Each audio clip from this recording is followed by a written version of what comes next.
This is New York's #1 news. Channel 7 Eyewitness News.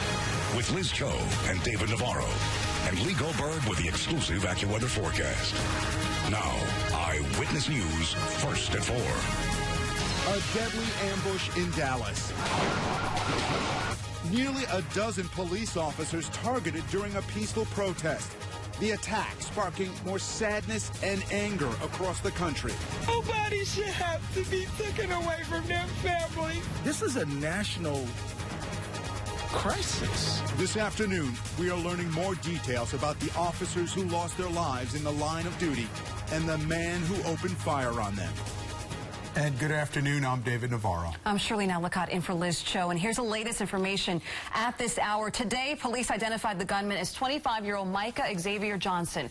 We learned at one point he was a carpenter in the U.S. Army Reserve. He told hostage negotiators he wanted to kill white people before he was killed by police. This morning, investigators executed a search warrant at his house in Dallas. Now, police say Johnson killed 5 officers and injured 7 others.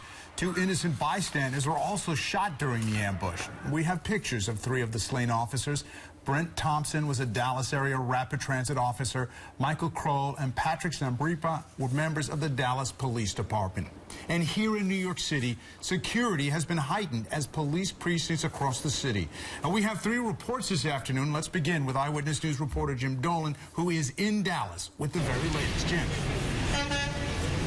Dave, make no mistake, this is a city right now in mourning over what happened last night, but look what has come with the daylight here, an outpouring of love and support for the police department. Hundreds of people leaving balloons and flowers and lighting candles, not just here at police headquarters, but on the very police patrol cars that are parked in front of it.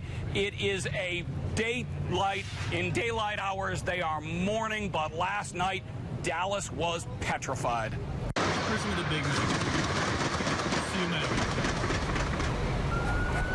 For hours last night and well into the morning, Dallas, Texas seemed under siege. What turned out to be a lone gunman killed 5 police officers and wounded several others. 25-year-old Micah Xavier Johnson told police during that standoff that he wanted to kill white people and intended to kill more police officers. He was killed by police at the end of an hours-long standoff. This all started, of course, during a Black Lives Matter protest that had been peaceful and was designed, in fact, as a peace march. I can tell you that 40 hours ago, when we decided to go out on a limb and see if we couldn't get a protest together to respond to Baton Rouge and St. Paul, never in our wildest dreams would we have imagined, first of all, the type of crowd that showed up last night. Second of all, never in our wildest dreams would we have imagined that 5 police officers would be dead this morning. It's revealed to us that this was a well-planned, well-thought-out, evil tragedy by these suspects. And we won't rest until we bring everyone involved to justice. We're back live now in Dallas. This was the worst, the most deadly attack on law enforcement in this country in half a century. 4 Dallas police officers killed, 1 transit officer killed, 7 officers were injured, and 2 civilians also injured by the gunfire. The police chief here described last night as an evil tragedy. We'll be back to cover this throughout the evening and into the night. For now, reporting live from Dallas, Jim Dolan, Channel 7 Eyewitness News. Thank you, Jim. In New York City, security has been increased at all precincts following the shooting. And tonight, at a scheduled Black Lives Matter protest in Manhattan, extra officers will be on hand. The mayor and police commissioner talked earlier about the killings in Dallas and the heightened security here. Eyewitness News reporter Darla Miles is live in Harlem with more on that. Darla. Well, David, I'm going to tell you that Commissioner Bratton said earlier today that the NYPD has learned a lot about crowd control within the last 2 years. In fact, they say they have an additional 1,100 officers on the force now to quickly heighten security. Now, there is a protest planned here in Harlem for 6 o'clock tonight, and as you can see, the security is already in place. I did issue a couple of messages last night, as did Carlos Gomez, to double up patrol, make sure nobody's out there by themselves, and also to make sure we have station house security. Think tactically and remain vigilant.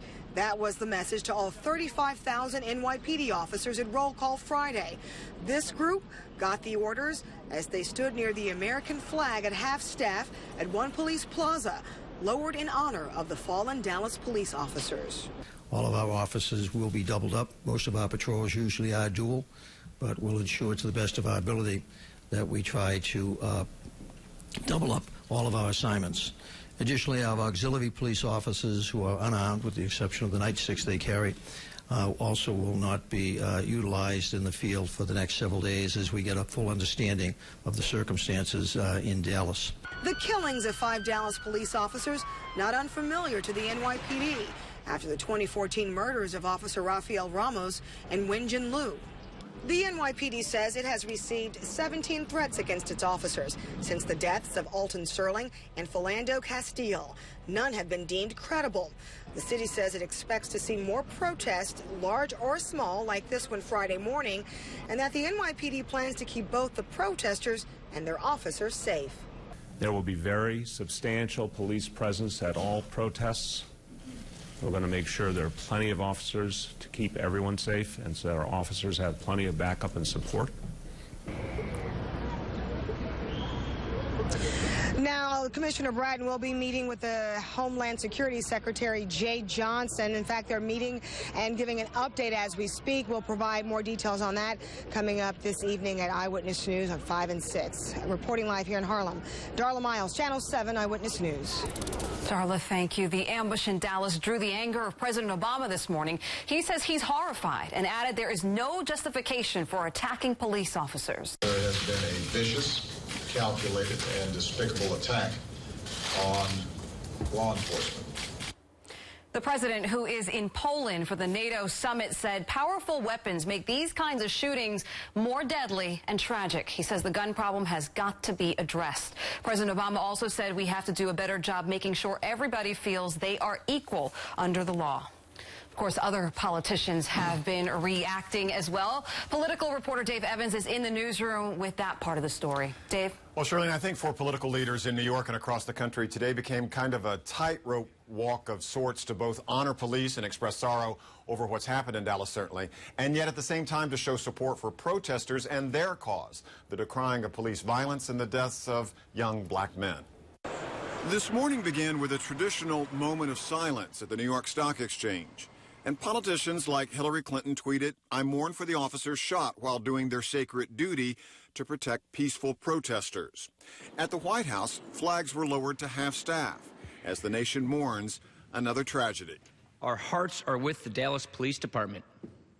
Our hearts are with the victims. But today, Democrats and Republicans alike spoke not just of Dallas and support of police, but also they decried violence at the hands of police. Every member of this body wants a world in which people feel safe regardless of the color of their skin.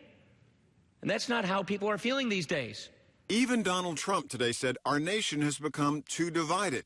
And for the first time, he mentioned the senseless, tragic deaths of 2 motorists in Louisiana and Minnesota. He said it reminds us how much more needs to be done. We need legislative action now. The Congressional Black Caucus today decried violence in Dallas and elsewhere and renewed its call for banning assault rifles. We're asking the Speaker of the House, we're asking the Majority Leader to now realize that an AR-15 does not discriminate. But mostly politicians today pleaded for peace as we mourn not only Dallas, but also deaths this week in Minnesota and Louisiana. Americans across our country are feeling a sense of helplessness, of uncertainty, and of fear. And these feelings are understandable and they are justified. But the answer must not be violence. the answer is never violence. And Commissioner Bratton today said he received calls from both Donald Trump and Hillary Clinton today, and he said that Trump had requested attending an afternoon roll call at one precinct, but the Trump campaign says he didn't necessarily want to address police at a roll call. Bratton said he is happy to brief candidates about security. He just wants to make sure that the NYPD is not used as a backdrop for any political event. David? Dave, police in Minnesota have identified the officer who shot Philando Castile. Officer Geronimo Yanez, on administrative leave, as is his partner, Joseph Kauser. Castile's girlfriend, who was on Facebook Live in the moments after he was shot, broke down when asked about the shooting in Dallas. Reynolds says no one should be taken away from his or her family, but what happened in Dallas should not be blamed on the protesters. We have absolutely no control over anything that's happening in this world. My deepest condolences go out to those families and to those officers in Dallas. A Reynolds lawyer calling for an investigation into Castile's death by the Justice Department. Police in Baton Rouge also identifying the officers involved in the death of Alton Sterling.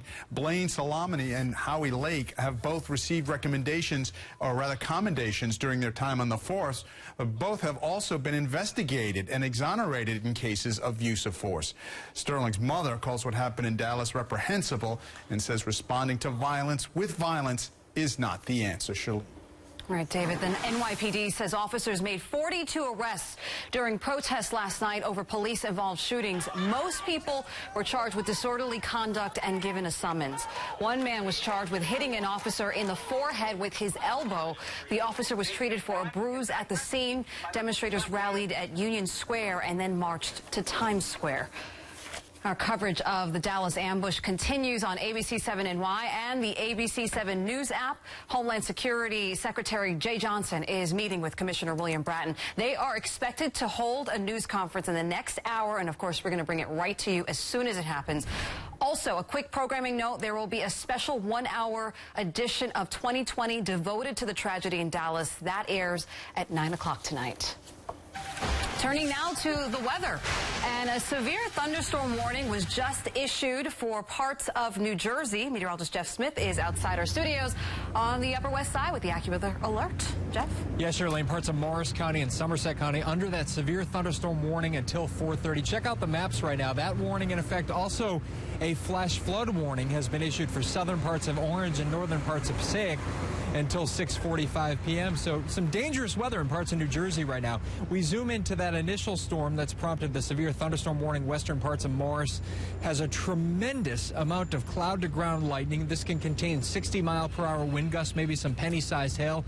Moving into Mendham right now in the Chester area, and this will be approaching northern parts of Somerset County as well. And these storms that prompted the flash flood warnings well north and west of the city are moving very slowly right now, dropping 1 to 2 inches of rain per hour. So there could be some flooding in those areas. Don't drive into areas where water covers the road. Also, another storm approaching southern parts of Ocean County. Still in a marginal risk of severe thunderstorms right through this evening. So any storm actually through tomorrow can be on the heavy side with all this humidity around. The biggest threat, drenching downpours. But as we've seen, there is still that slight possibility of maybe some damaging wind gusts and hail. Eventually, the humidity's out of here. We'll detail that in your full AccuWeather forecast coming up in a little while. Charlene, David? All right, Jeff, thanks a lot. Well, police say the shootings in Dallas highlights the needs for training.